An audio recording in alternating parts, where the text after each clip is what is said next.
Justin Baldoni just filed a $250 million lawsuit. And guys, I got it. I got the entire lawsuit with text messages and all. It's quite damning against Blake Lively. And we're going to talk about it. Now, you probably are wondering, how did I get it? When these things come out, people say, oh my God, the lawsuit is free. You can go and get it. Wrong. Actually, the lawsuit is not free. So the lawsuit was filed by Justin Baldoni and some other plaintiffs, which I'll talk about, which is basically like his PR team, the employees. They're part of Wayfair and the production company in LA, specifically Superior Court.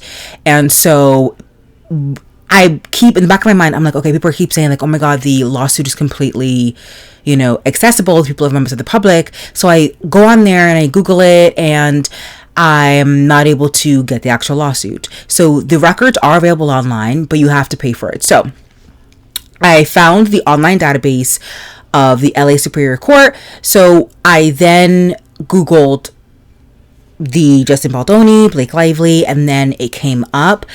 Just to get the documents under that lawsuit is nearly $5. And then after that, I have to actually pay $38 US. It's all US. Y'all know I'm Canadian.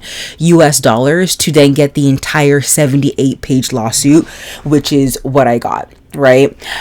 With that being said, I'm going to just preface this by saying I'm giving my opinion on this. My name is MJ, and I am just a girl who's like really into pop culture and who's also a fan of Justin Baldoni and Blake Lively, and is completely flabbergasted as to what is happening because of several things. Number one, of course, big fan of Justin Baldoni and Blake Lively. And number two, I followed their career. Like, it's one thing to be a fan of Justin Baldoni and Blake Lively, but to be a fan of them since inception is another. Number three, the allegations that are being thrown from both sides are so against their, like, what we've been told, like, in their nature and their brand and their personality and character. And even besides that, like, it's so out of the realm. And we know that, like, good people can do bad things, but, like, it's so out of the realm of what we think. Those are fireworks. Yes. I may or may not be filming this on New Year's Day. Okay, so you will be hearing fireworks. I'm filming right next to a window. I deeply apologize. I'll try and speak really close to the mic or something. So with that being said, it's coming in loud. There we go. With that being said, we know them from inception, and like the allegations are so totally against who they are, and it's just like really hard for us to imagine the fact that these people can do these things. So I've blabbered enough. So we got the lawsuit filed in Superior Court in a specific county, and I was able to get the county of LA, but Superior Court of Los Angeles, and it's filed by a particular lawyer. I think it's called, I forgot the name of the lawyer, but the name of the lawyer will appear themselves. I'm pretty sure it's like Friedman Cooley LLP. I'm not really sure. There are a lot of lawyers in this. Anyways, we move on. So here are the plaintiffs. There are a lot of them. The plaintiffs is Wayfair Studios, and Justin Baldoni is not suing Blake Lively. I want to make that very clear, and I wasn't sure if I made that very clear in the beginning. It was when I heard that Justin Baldoni was suing for $250 million, I thought, okay, against Blake Lively, but because of the harassment, he's doing it in a way where he wants to make sure, like, if he sues the women who are stating that, or women stating that they've been harassed, they want those claims to be validated in its own process. So by suing those particular women, you kind of you don't really look good by suing women who said that they've been harassed. So what Justin Baldoni and his legal team and the plaintiffs have done is actually sue New York Times.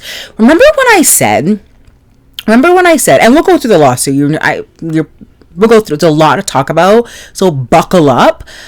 Please do subscribe. Please do like. Please do comment. And again, all of this, what I'm saying is alleged, but it's based off of the lawsuit that I've read, 78 pages. Okay, so please do subscribe. Like, I did pay $55 Canadian for this. Okay, for this lawsuit to access this. It is accessible by the public, but you have to pay for it. It's not free. So anyways, if you're suing New York Times, remember when I said that? It was weird. Like, who in the world, if when someone's suing somebody, who in the world gives their entire lawsuit to a reporter to publish? It's really weird. And remember when I said like the entire article was quite subjective and quite biased because it was just going off of what Blake Lively said. And yes, we should believe women when harassment comes out, but a huge part of Blake Lively's lawsuit and complaint is about PR and how PR was handled, and really about her reputation and the movie and how the movie was handled, etc., etc. But yes, like the bombshell part of it is like the harassment. And ever since then, like we've actually seen a lot of people come out, talk about their experience with harassment. Recently, it has been Kate Beckinsale, and we all know her from the Resident Evil franchises, I believe. I could be wrong. Comment down below and let me know. And she's talked about like her horrific experiences with people on set. Like, oh my God. So like when the $250 million came out, people were like, oh my God, like how dare Justin Baldoni, file against New York Times, again, not Blake Lively, New York Times, for $250 million. You have to remember, number one, it's not only him that's suing the New York Times. Number two, Justin Baldoni is a big director. I wouldn't say he's big. I would say he's like a medium-sized director. And by filing this lawsuit that Blake Lively did, you're actually diminishing his opportunities.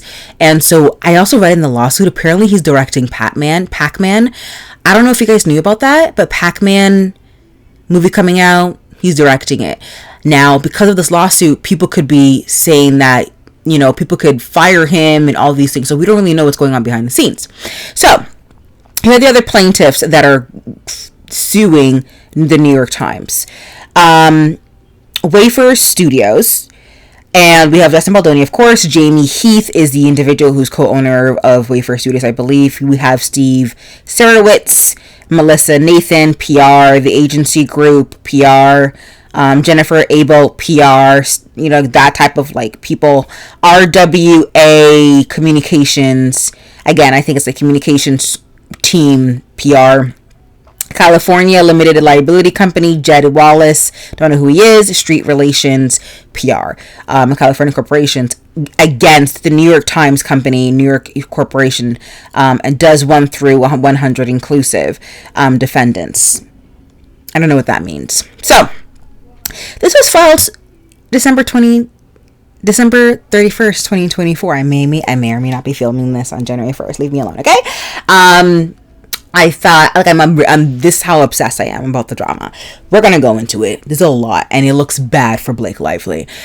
Spoiler alert, and again, this is all alleged. Spoiler alert: the harassment is still murky. After reading the 78-page the 78-page lawsuit from from Justin Baldoni's team plaintiffs against the New York Times, it still looks like the harassment is still murky, and two truths can be true. That there were times where, a lot of times that Blake Lively said that, he didn't come into my trailer unannounced and I actually invited him. But there could be times where he did come in unannounced and she didn't invite him, right? So that's like one of them. I might go into it, but I'm going to read you text messages, and baby, you're going to buckle up.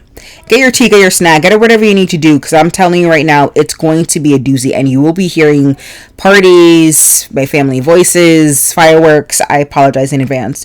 Let's get into this. I would like to, so I'm going to try and find text messages as I go, but I want to start from the beginning. So, in the beginning of the entire movie, so they talk about, Blake Lively really did insert herself in much of the film. This is where it's quite clear, and there are text messages to prove that. How? Because there is a text message on one of the pages, extensive thread of text messages between two editors and Justin Baldoni, and the two editors are like, Justin, Blake is actually editing this and doing this, and it's like, is this okay? Justin's like, yeah, like, just let her do whatever she wants. And like, Justin just ended up giving in, and the editors goes, oh my god, I'm so sorry this is happening to you, because they see like Blake is like bulldozing Justin, and the editors go, I'm so sorry this is happening to you, of course we'll follow whatever you do, like, we're on your side, because that usually doesn't happen, right? A director directs and helps with the edit and gives her take on the edit, and she's just a producer, right?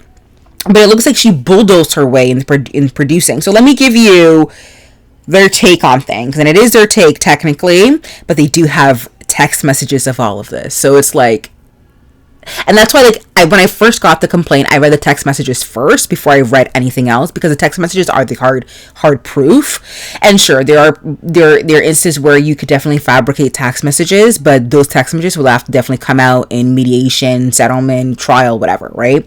And if you lied in your lawsuit, like, that's damaging. That's damning. So, in regards to Blake Lively, basically, like, you know, going in and just doing whatever in the film. In about early 2019, Baldoni, through his literary agent, and I don't know how long this video is going to be, so please do, I'll try and speed up, but also take the time to go into detail with things.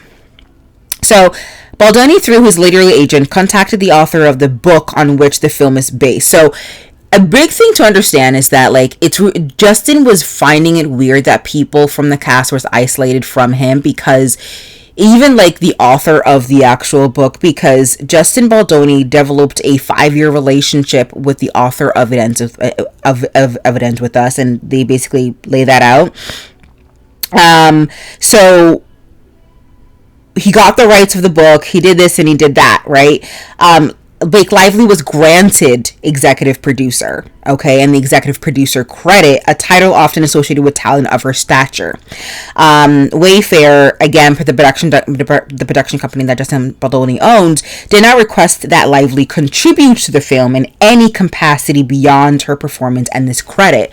So, executive producer really just means they have, I don't really know what executive producers really do. I think they produce like physical things, but I don't think they have a say in, you know, lighting, music, outfits, takes on movies, right? So they go into saying, well, as we know that she's an executive producer by credit only, and that's it, Lively takes over the wardrobe. On or about May 15, 2023, principal photography of the film commenced in New Jersey.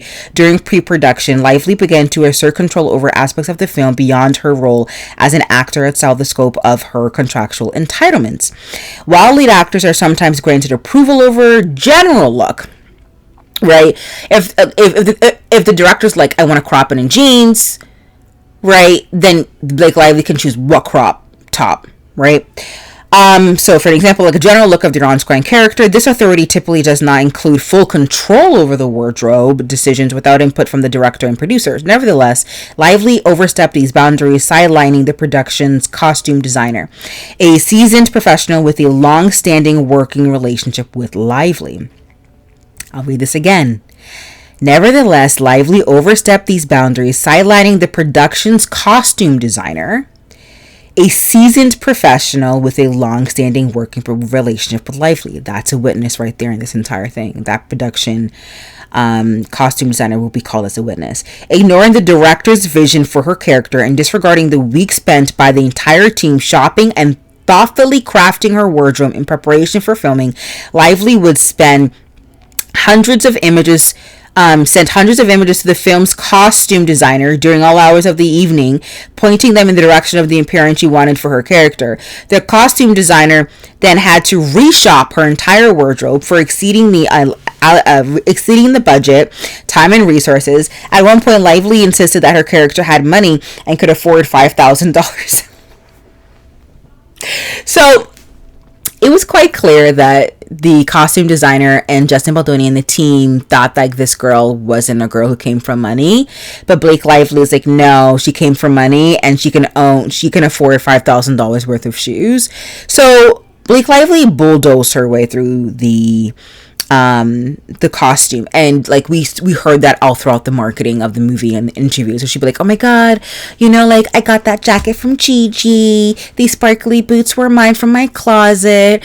And it was like really weird because like when watching the movie, you can tell like the Blake Lively's character, Lily Bloom, came from an upper middle class, but it didn't really seem like she had like, the girl is broke. Like, you're opening a flower shop. Where did you get the money to get $5,000 worth of shoes? It makes no sense to me.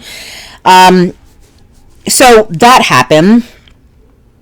Even if Lively had the contractual authority to approve her character's wardrobe, a grant of such authority would not and could not imply the rights to blow up the film's budget and additional anticipated costs. So they go in to explain, like, she just, like, took over the wardrobe and they just, like, allowed her. So Baldoni approached Lively in her trailer to discuss necessary wardrobe adjustments. The conversation, while professional, took considerable time and was later grossly misrepresented in Lively's CRD complaint. Because, like, remember she said that he was fat shaming her, falsely characterizing the exchange as a lengthy outburst. They delayed filming and caused the crew to wait for hours while Baldoni cried in Lively's dressing room. This account, later published by the Times, is false. Although Baldoni did briefly tear up during the conversation, it was in response to what he believed was a genuine compliment from Lively, praising his work as a director and an actor. So they're saying that, like, the conversation that they had in the trailer that made him cry was the fact that, like, he was so happy that Blake Lively, a woman of her stature and experience and connections and money, was praising him as a director, and he felt really moved by that. In reality, okay, sorry, I lost my place. In hindsight, Baldoni recognized this as a manipulation tactic likely intended to persuade him to continue allowing her unchecked control over wardrobe decisions. Lively later leveraged this conversation in support of her allegations of harassment, alleging that Baldoni made inappropriate comments on her appearance. In reality, Baldoni was relaying the distributor's concerns and the widespread social media criticism regarding the wardrobe's failure to meet audience expectations, a sentiment Baldoni shared. This incident marked the beginning of troubling pattern of manipulation behavior by Lively. So again, the backlash with like the clothes, because remember when the clothes came out last year, people were like, what the hell is that? Like, what is she wearing? Like, that doesn't look good. And Blake Lively it was clear that Blake Lively wanted to have her imprint on how she dressed in the role. But like, you're playing a character, and that character does not have to have your personality. And in fact, the director is saying that it's a completely different person from you, so you cannot be picking clothes that you would be wearing in your personal life. And he was relaying that to Blake, and she didn't, and I guess like she took it the wrong way. That's what they're alleged. The next thing, Lively begins to rewrite the script. During a red carpet interview at the New York City celebrity premiere of the film, Lively stated, "The iconic rooftop scene, my husband actually wrote it. Nobody knows that, but you now." Remember that went viral. This revelation came as a surprise to the film's credited screenwriter, who then later interviewed graciously responded, "So if I'm being told that Ryan wrote it, then I'm okay with it. That's wonderful," right? There were a few little flourishes that I did not write, and if those flourishes came from Ryan, I think that's wonderful. This was also the first time plaintiffs learned that Reynolds, who had no formal role in the film's production, made unauthorized changes to the script in secret. Which is weird because he has no credit. Like, he has no role in this film. So what are you doing making, like, re-editing parts of a movie that you have no part in? Like, it's any way, shape, or form. So it was like really weird. So furthermore, Lively, herself began altering the script daily. The frequency of Lively's revisions alarmed the producer's director in studio, who anticipated that her interference would persist every day of the shoot and disrupt the production schedule. Each shooting day was already intricately planned, and her constant changes introduced significant stress on the production crew. However, just weeks prior, Lively's husband, Ryan, had aggressively berated Baldoni in Ryan Reynolds' apartment. and the penthouse in New York, accusing him of fat shaming Lively because, like, you know, Justin Baldoni went up to Blake and was like, hey, we're getting backlash like for outfit, like people are not liking the outfit, let's change the outfit. Like, that's completely fair, right? You want people to like the movie, you want people to come see the movie. But Ryan Reynolds, like, was aggressively berating Baldoni for fat shaming. Baldoni, in an effort to avoid further confrontation with Lively and Reynolds, like, Justin just, like, you know, conceded and just like, you know, don't worry, I just want to make her happy. So Reynolds and Lively's inappropriate and humiliating berating of Baldoni, delivered perhaps intentionally as other celebrity friends were coming in and out of their penthouse, so it was done publicly, was prompted by Baldoni's reasonable inquiry into crucial information needed to ensure safety and avoid injury in a scene. Baldoni, while training for a physically demanding scene in which his character Ryle would lift. So, here is also a very interesting thing that is also backed up by text messages. So, Justin Baldoni, he has a very, very serious back injury to the point where he had an infection during filming, and he was in the hospital. I don't know if it was like during or before, it was like around filming, okay? And he was in the hospital, like he got sick and had an infection, he was in the hospital, and the doctors caught it. It's a very serious condition. So anybody who has such a condition, I wouldn't mind if you, like, especially, this is a movie, you're getting paid millions of dollars. I don't really care. If you're about to pick me up and you have a back condition, sure, I don't care if you know my weight, like, I don't care. But for Blake Lively, she was, like, seriously offended by it. So, because of that, Ryan Reynolds berated him in Ryan Reynolds' penthouse apartment.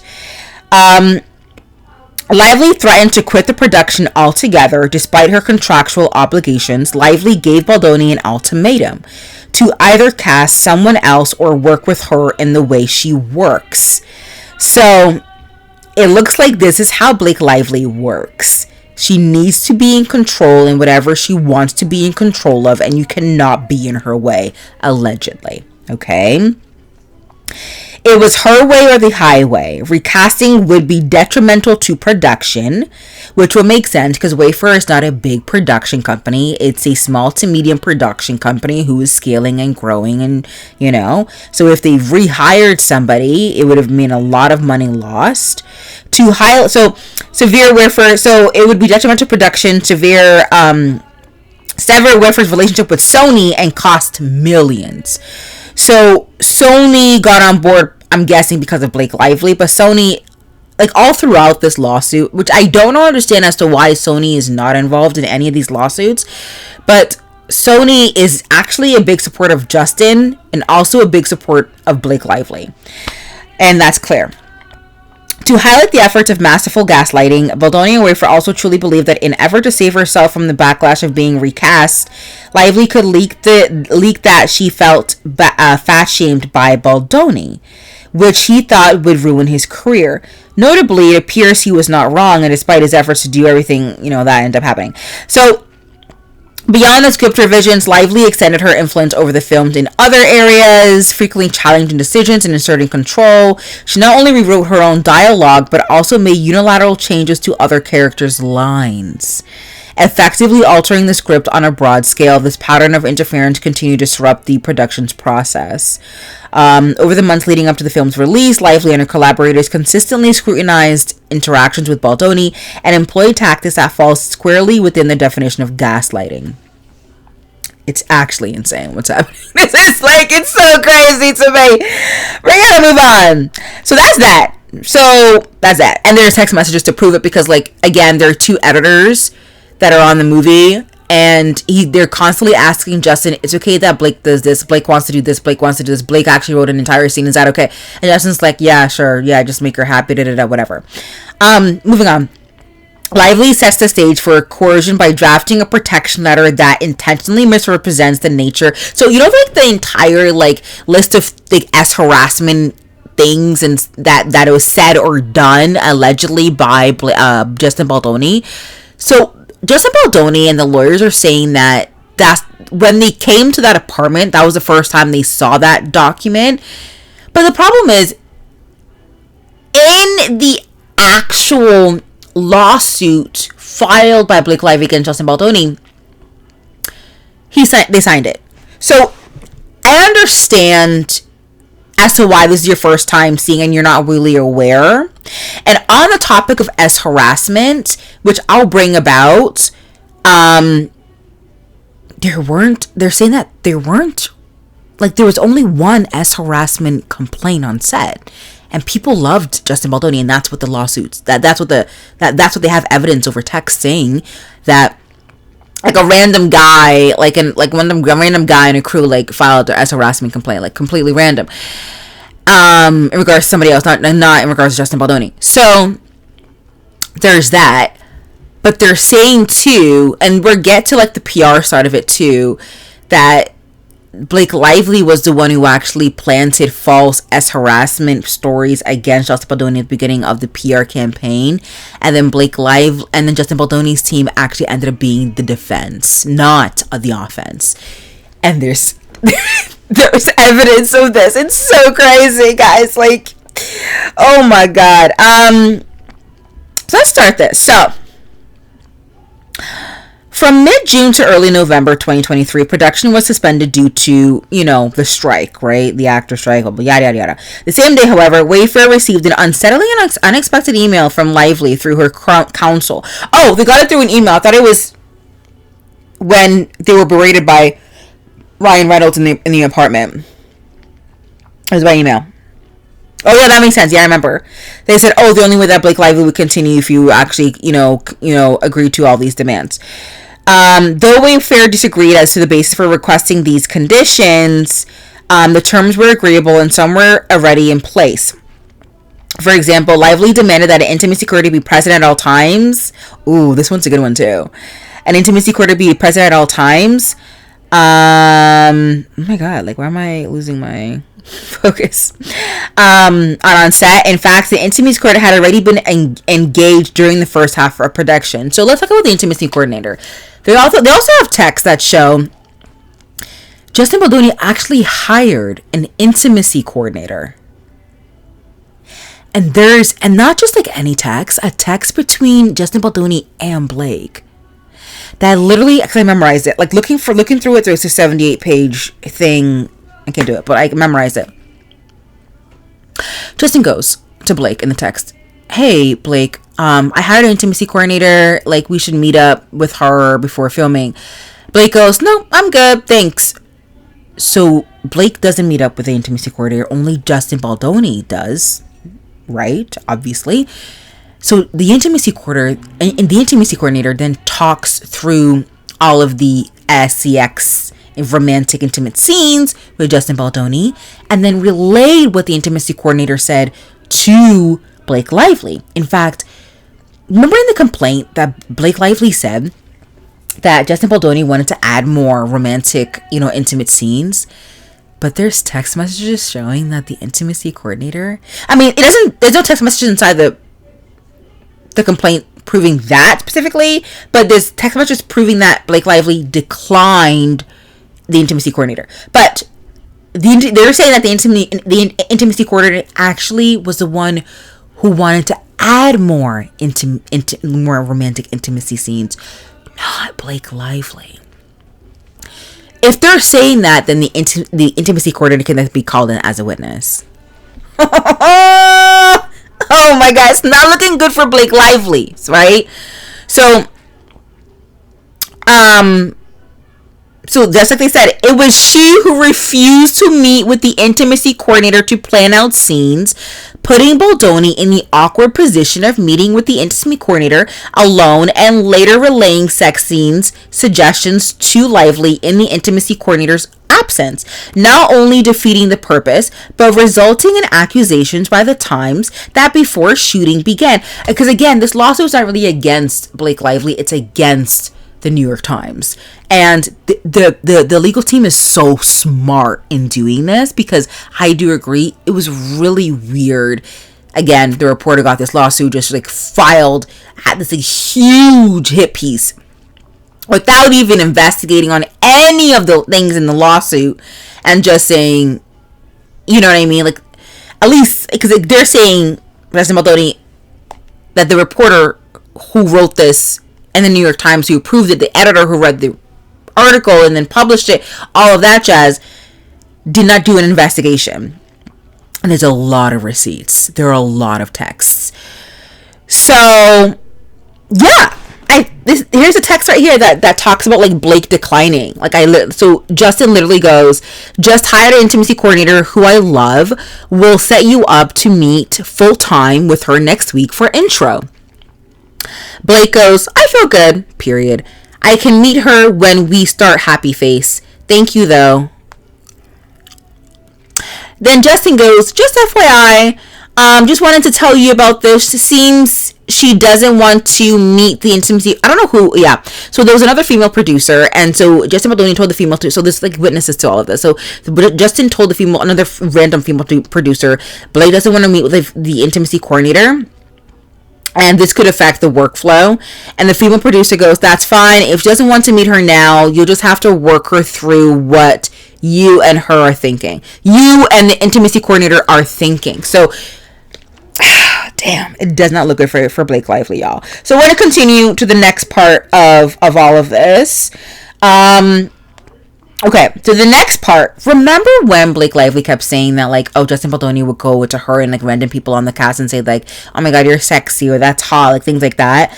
Well, this doesn't really prove that Justin didn't say those things, but it does prove, like, there are instances where, like, Blake, it could be instances where maybe Blake may have forgotten it, or forgotten some things, or misconstrued some things, I don't know. Because they're talking about wardrobe, which Blake Lively took over. And Blake Lively said, just text Angie this also. I don't know who Angie is, but Blake was texting this to Justin. And Blake says the following. We'll show you both ways, but beanie, a hat, is much sexier. It's the look, period. Feels TV without, period. Especially with a crop top in the snow, period. It justifies the rest of the skin, period. And also, as a girl, I think he was trying to say, also, as a girl, I would check out walking down the street. Also as a girl, I don't know what she said, but also as a girl, I would check out walking down the street because it washes the effort off the rest of the look. Period. Justin then responds, good morning, Blake. If you don't have time to listen with morning craziness, here is text. Just want to make sure you're okay with throwing the jacket on from yesterday morning or putting it on for the scene. I want to line up a shot and see if I can just use a piece of the shoulder for the establishing shot and old cafe we didn't get yesterday. I may not need it, but just want to cover it. And Blake goes, it's just her shoulder, no problem. If it's her body or head, etc., then it should be me. I was wondering about not having that shot, but kept to myself. Justin then goes, yeah, we ran out of time. You know, I want to line up with the shoulder, and if it doesn't work, then when you're dressed, we'll figure it out. By the way, if you're ever wondering if we have a shot or need one, I don't ever feel it's overstepping if you bring it up to me. Exclamation point. Justin then says, FYI, Brandon just landed. We'll talk. So Brandon, who plays Ryle, not Ryle, the military other love interest that she ends up being with. We're talking character, no one waiting. Blake Lively then goes, mortified. They dropped me off at the flower shop. I was in the wrong spot. So that's an example of which, like, Blake Lively used the word sexy, but it doesn't really, like, disprove the fact that, like, Justin said sexy. But, like, I don't agree with what the lawyer said here, which was Lively established what language is acceptable to her and what is not, and the very outset of the relationship, just 2 days into filming, to use this language herself, then in turn make her note of each instance when her director uses the same language. Also, to describe wardrobe and character is at best a double standard. I disagree. Unless it's something that says that, you know, just because she's using certain language doesn't mean, like, I disagree. It doesn't mean it opens the floodgates to say all, like, the inappropriate things you should be saying to me. And this doesn't really seem to be inappropriate. And just because, like, she's saying something, like, an inanimate object is sexy, not like a person. So, look, I don't agree with that.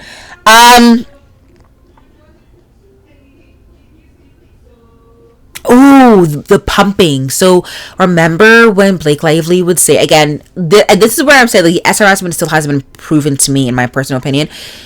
Blake Lively would say that Justin Baldoni will, like, come into the trailer unannounced and would demand to come in. So here's another text message, which I'm gonna read, that shows that an example of what it's an example. Like, this is, it doesn't show, they don't have all the examples in which Blake Lively invited Justin Baldoni to the trailer, but they have one example, and they're saying that, oh, Justin Baldoni would be only invited and not, come in there. But we don't know that, right? All this alleged. And there are still times in which, like, somebody can just say come in, unannounced, and there are times where they can be invited. But anyways, so in this text message, Justin goes, Blake, I'm so sorry to hear you and your baby are sick. I know it's literally the last thing you needed right now on top of a tough week. I pray it comes and goes with mild symptoms, and more than anything that he is okay. If you feel up for it, I'm here absolutely anytime and would love to check in. I know this week was a lot, and I'm committed to making things run smoother across the board. Blake then responds with the following. Our mistake. Molly did get the new pages at 11 p.m. last night. She didn't realize they were new, but new pages can always be sent to me as well, please, ... And then, like, she ends the text with an X, which means kisses.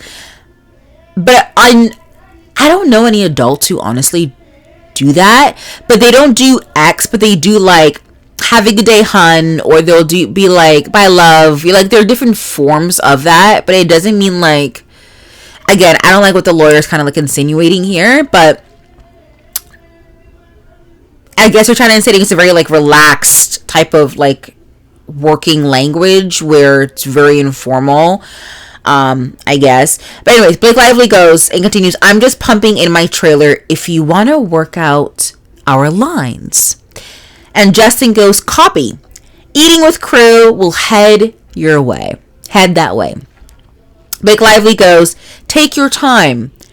Justin goes, I'm here. I'll meet you in H/MU. I don't know what that means. Blake Lively goes, sorry, I'm just seeing this. Justin then responds, here's a shorter version of Christy's original. I don't know. It's in regards to Ryle and Lily's lines I was seeing. So there's an instance in which, like, Blake Lively invited Justin, and then we're going to continue on. Filming resumed without further grievances or references to prior disputes from Lively. So they're talking about, that document, which, like, it was emailed where, like, Blake Lively said before they continued filming. I had no idea they were actually still filming in early months of 2024. Specifically, they would resume filming January 5th of 2024, and they have to, like, Blake Lively demanded that these things, that the harassment sayings and acts need to stop, according to her. And with that being said, like, they signed it, right? Justin Baldoni and Mr. Heath did sign it, but the lawyer clocked what they said in the lawsuit, which was because Blake Lively is saying that they agreed to follow this. Like, again, they clocked two things. Okay, they said these things. And this is what I said in the first video. Just because someone agrees to abide by something doesn't mean they actually did it. Okay? It just means that they will agree that this will not come from them in the future. It's not an acknowledgement that they've actually done it, right? So with that being said, there's that the lawyer actually typed in the actual lawsuit here. And the second part of that is the Blake Lively saying that because they agreed for this to happen, Blake Lively saying that they definitely breached it because harassment continued, according to Blake Lively. But in the actual lawsuit of Blake Lively, it actually does says, the parties agreed to implement and follow the protections for return to production to ensure that the film could be completed, marketed, and released safely and successfully. And it was. So Blake Lively screwed up. I don't know if it's like a big screw up. I don't know. But they put in the lawsuit that it was followed. So to say that it was breached, because Blake Lively's legal team put that in their lawsuit. It was. Production of the film resumed on January 5th and concluded on February 9th. So, next, so I already told you that she took over editing, she took over things like that. Oh my god, this is also the craziest thing too. Lively demanded a producer credit and an undeserved PGA mark. So under the continued threat that in spite of her contractual obligation, Lively would not promote the film or approve marketing materials, Wayfair agreed at Sonny's behest to give Lively a producer credit, but her commands did not stop there. Lively later sought the coveted PGA mark on her producer credit, a certified designation licensed by the Producers Guild of America, PGA, to identify producers who have performed the majority of the producing functions on a motion picture. Neither Baldoni nor Wayfair felt Lively fulfilled the requisite criteria to earn this mark. So with that being said, there's an email from Mr. Heath that said that me and Justin Baldoni really do not agree in writing this letter to PGA on behalf of Blake Lively, because like she just bulldozed her way through the entire film and certain action aspects of the film that she has no, responsibility, like no business in. But in the email, they go, we're just going to write it anyways because we're just afraid of what's going to happen if we said no. So they were pressured. They weren't coerced, but they were pressured and they were scared.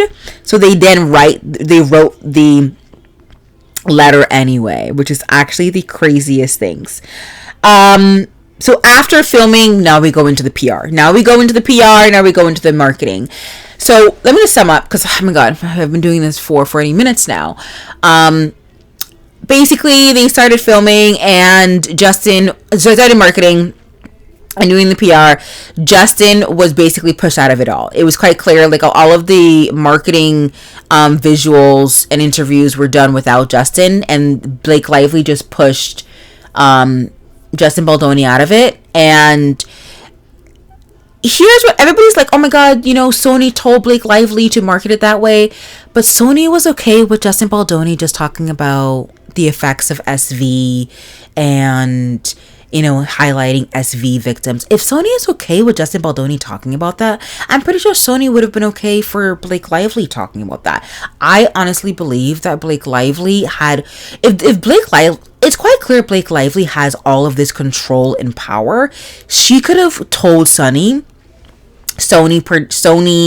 Media, whatever, hey, I don't want to market this movie this way. We need to highlight SV, the impact on SV, highlighting SV stories, and I'm not going to be marketing my personal brand products. I really do think if she has this much power, then she definitely can do that.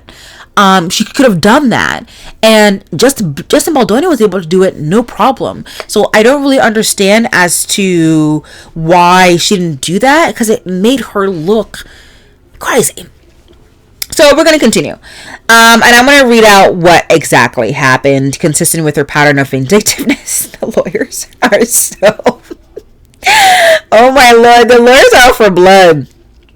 As the premiere of the film approached, because they had a premiere, and they did not invite Justin Baldoni, and they told Justin Baldoni, do not show up at the premiere, and the premiere was August 9th, and it was in Sweden, and Justin Baldoni wanted to come out for it, and he found it pretty weird that he wouldn't come out for it, and the cast, the main cast of the film of the movie were distancing from Justin, which he thought it was weird too. Because Baldoni later received word during the premiere of the movie Deadpool. Reynolds approached Baldoni's agent at William Morris Endeavor and demanded that the agent drop Baldoni. The wielding of power and influence became undeniable. Oh my God. I really hope these people, I know this is all alleged, but like, this is like really scary. Like, imagine like you're a nobody, like, because technically like Baldoni's like a nobody director. Imagine like a nobody director really just like, you have this powerful people on your team, and they're like bulldozing, bullying, outcasting you, and it's just, it could be so intimidating and so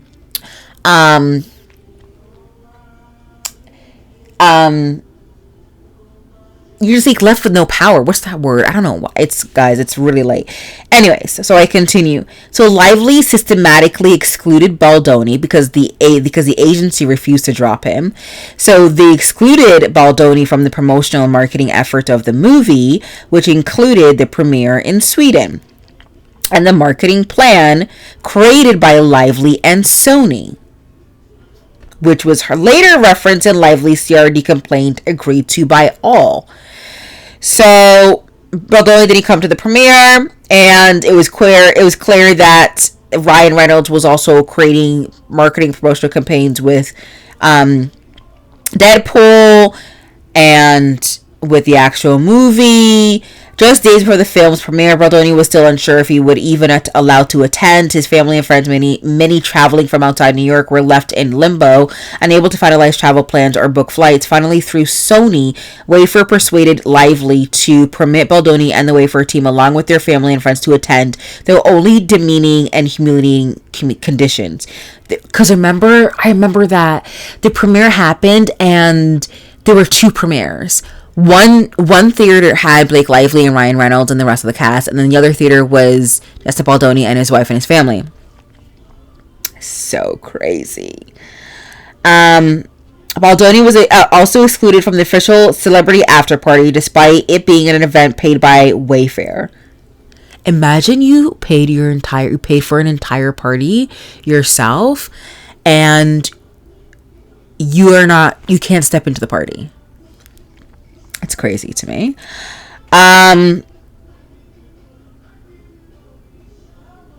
When Baldoni would appear on red carpets to answer about the movie, when Blake Lively would step on the carpet, Blake Lively's team would go to Justin's team and be like, you need to stop and leave. That's the next paragraph. I just summarized it for you because I already read it. Insane. So this is where, okay, so let's get into like the PR campaign. What is that? I swear to God, my neck is so annoying. My neck is being really itchy. I don't know if it's I think it's a rash. I need to get it checked. So Baldoni forced to hire crisis public so, Johnny Depp's, scary, big guy, crisis PR person. But it was actually defense off of Blake Lively's PR offense, and there's emails and texts, which I'm not going to read because it's already 46 minutes. I'm going to try and summarize really quickly. In direct response to Lively's oppressive tactics, as discussed herein, Wayfair and Baldoni retained Nathan and Tag as a protective measure ahead of film's premiere. So attend of the premiere. Because here's what's happening. Because if you're being excluded out of your own movie's promotional and marketing events that you've paid for by the actor that you hired, then something is going on and there's powerful people at play. So he hired them just in case. He doesn't know. He supports them in whatever he does. Like he's like, let them do whatever they want because like we just want to like promote this movie and get the hell out of here. But he hired them just in case anything happened, right?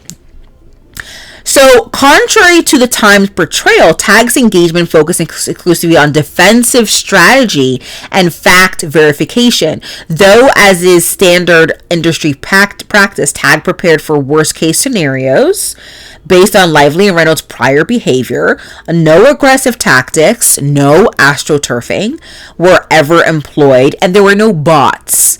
And there are text messages to prove that as well earlier in the complaint that shows that the PR team from Justin Baldoni told Justin over and over and over and over again, we do not use bots. We do not use bots. We do not use bots.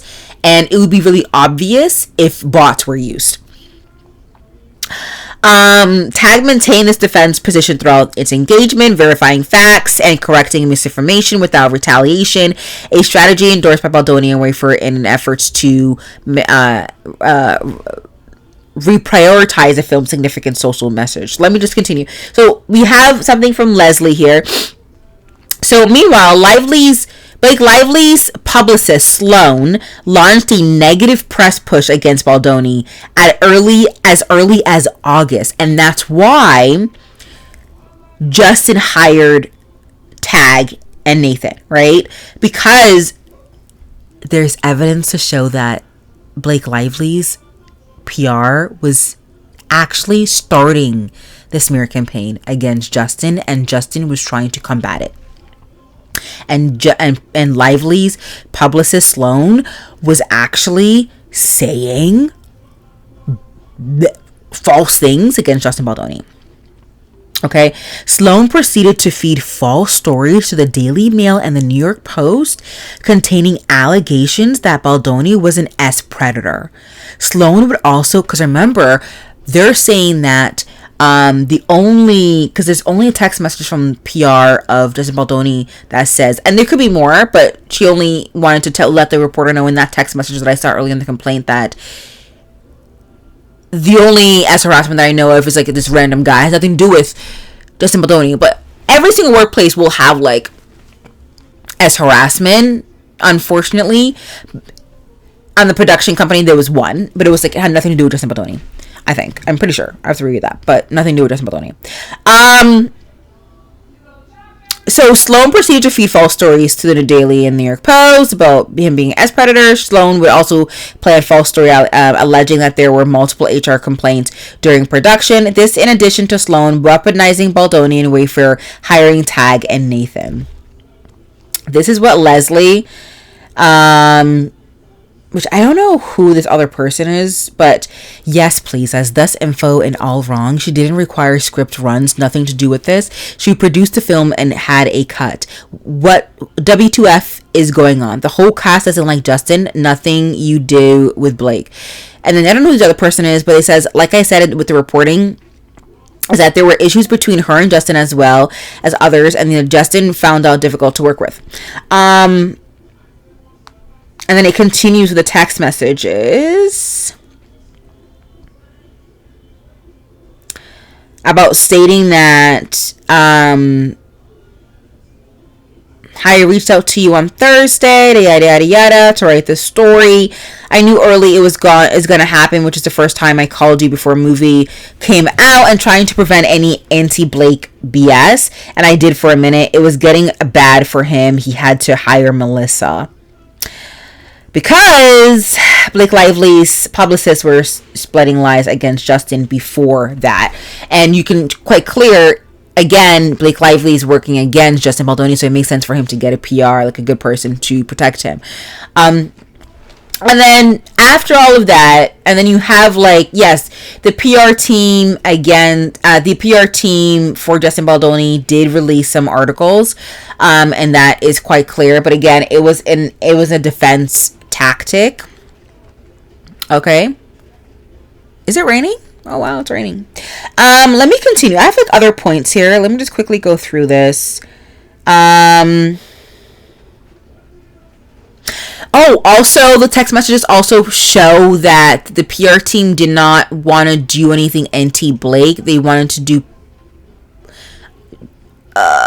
articles pro-Justin, but also articles that countered anti-Justin. Does that make sense? So they weren't doing anything anti-Blake, and even Justin were inquiring, but look, oh my god, it looks really bad for Blake Lively, or do we have a huge hand in that? And they go, no, it's a lot of the stuff that the negative press against just Blake Lively is actually of her own doing, which I completely agree with. And we continue. Yeah, and a lot of text messages, like PR talk, and they were trying to create a defense. The truth, this is coming from Jane Abel. The truth is because Justin was really concerned about going ham and going into this, but it's clear, everybody it's clear. Oh my god, I can't talk. It's really late. It's clear that everybody on the cast was exiling him for whatever reason as part of this marketing tool. People unfollowed him on Instagram. So Justin goes to Jen, yeah, it just feels very much like there's much defense, and also them feeling strong like she's going to do something just a bit concerning what everyone had originally thought.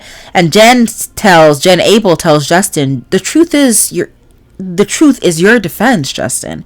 You have you have done nothing wrong, and there's over a year worth of facts and paper trails and people who can go on background as your defense. This document is an overview, and I think as the situation evolved and as it has become realized the great lengths she has gone to in order to cut you out of not just the film but promo, premiere, marketing, etc. We need to prepare as if she will also go through any great lengths with press. It's a good thing if we are all prepare for the worst outcome, because then if and when it's not as bad, we are over prepared. So it looks like Justin had a really good PR team, honestly. And I'm not going to read a lot of like the PR talk and the back and forth and that. You guys can read that and find that out. But I just want to go through a lot of the important stuff. Let me just go through my notes, okay? Let me just go through my notes. Yeah, so Ryan actually went to the agency, wanted to drop Baldoni. That's actually absolutely insane. The intimacy coordinator was actually hired by Justin, and Blake declined at the beginning.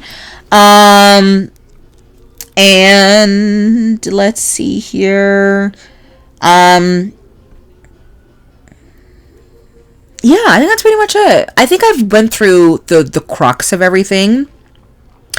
A lot of like the big parts. And there's a lot of like intricacy, like PR stuff, but it's quite clear reading through all of this. Justin's PR and communications team and crisis team, because they're all three different departments apparently. PR, communications, and crisis, okay? Did try to do it where they're not piling on the negativity on Blake, but trying to counteract the negative narrative against Justin. And that's quite clear through text messages, and there's a lot of proof of that. So I literally I'm just in shock. The only thing though that is quite clear to me is the fact that Blake Lively and Ryan Reynolds are powerful people and they should not be messed with. And I do think that Blake Lively is a diva and entitled. Like, to me, like, that's what it's giving off so far. It's still not clear, about, like, they haven't really disproved the S harassment claims, so we're still standing with Blake Lively in regards to the S harassment claims. But everything else, it seems like Justin got them on literally 99% of all of it. And so I don't know how she's going to come around. And because she did file a countersuit. She did file another suit as well on December 31st, 2024, which is for, pain and suffering and damages. And I'm like, girl, you need to be suing the public, because the public is the one that don't like you. It's your reputation. People don't like the reputation. It's not really Justin. If you didn't insert yourself, you would have been fine. If you didn't create this huge campaign against Justin and how everybody should be against Justin for no damn reason, it should be fine. It's also quite clear too in the lawsuit that Justin's quite beloved. Like, a lot of people love Justin. And the people that came out speaking on his behalf on TikTok, I honestly thought some of them were hired and some of them were real people, but a lot of them were real people who were just like, I'm hearing bad things about Justin. I think it's my time to speak up and say, no, you're wrong. Justin is a really good guy. And there's actually text messages between the PR people of Justin's team that's saying, no, there are people who are coming out and speaking good things about Justin on social media. So I do think this is going to get settled. I don't think Blake would want to take this to trial. I'm telling you right now, I don't think Blake will want to take this to trial. It's going to be a really interesting case. And the reason why I'm all about this, in this All About episode, in this I'm About episode, is because, it's just, again, really juicy, and I'm nosy, but it's just, two people that I like. I mean, they're not the greatest actors, obviously, but they're, beloved people who's, you can't even really fathom these things happening to them. Or fathom these people committing such things, but it does seem like Justin is beloved and may have crossed couple of boundaries and committed some ex harassment allegedly, and Blake seems like he doesn't have a good reputation, and a lot of people do not like her, and she could be entitled and a diva. The fact that she But the question that remains in reading this, why did she take over the entire movie? I don't understand. Like, why did you do that? Like, why do you think it was okay to do that? Because, like, Justin is a nobody and you think that you can get away with it? Is that why? And Sony, it looks like Sony gave these people too much power. Sony was like, y'all, I trust both of y'all. Do your thing. Do your thing. Do your thing. I'm right here. I do your thing. That's crazy. That's crazy. So it's like, that's the question. Why did Blake take over? Is it because, you know, this is her reclaiming her power because she felt that she doesn't have space in the workplace, and this is her trying to reclaim safe space and her having a say in all of these things, because of the alleged harassment that it was, you know, committed against her? So maybe that could be it. But for her to take control is actually an insane thing. I'm sorry.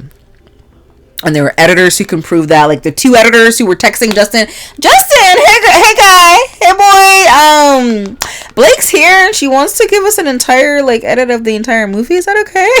Like, are you aware of that? And Justin's like, I remember him saying this in the text, and he goes, wow, okay, just let her.